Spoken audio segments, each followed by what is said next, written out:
Episode 5, Before the Name. The city would come to know him as Conduit.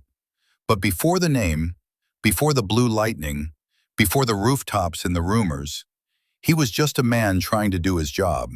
And right now, he was losing. Rain slammed into the shattered street as Conduit struggled beneath the weight of something he didn't understand. Black current stood over him, silent, towering, unstoppable. Green lightning wrapped around his body, tightening, pulling, draining. Conduit dropped to one knee as the ground beneath him cracked. His blue energy flickered, unstable now, fading. For the first time since everything changed, he felt outmatched. Not just overpowered, outmatched. Because this thing wasn't just fighting him, it was feeding. The storm around him faded into a low hum. And then, memory.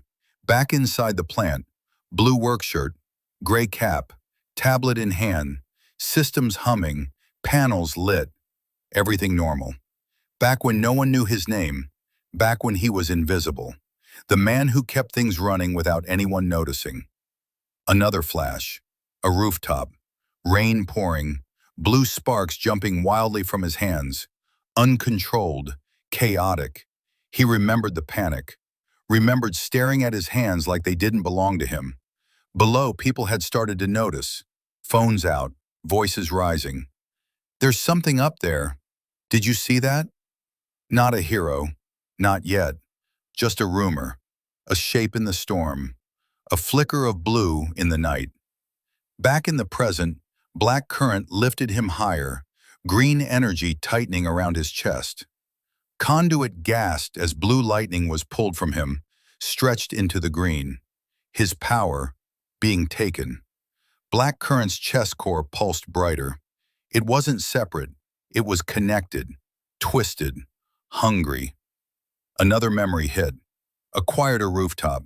Later. This time the energy didn't explode. It moved slower, cleaner.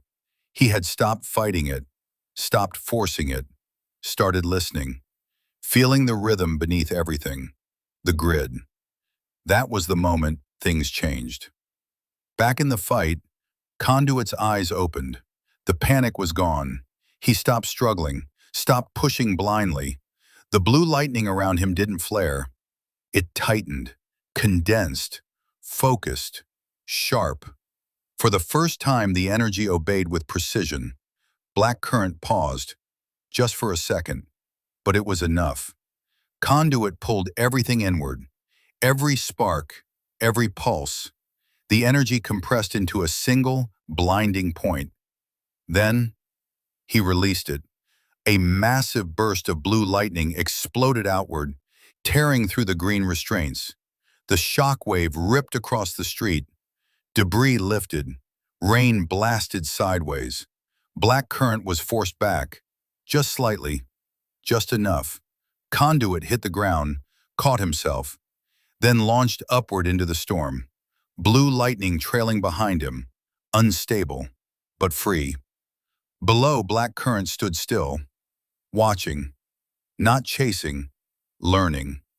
Far away in the glow of a control room, Dr. Lucius Vale observed the entire exchange. Blue and green energy patterns spiraled across his screens.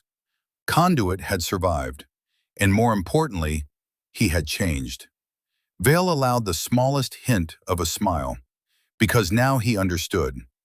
The system wasn't breaking, it was evolving.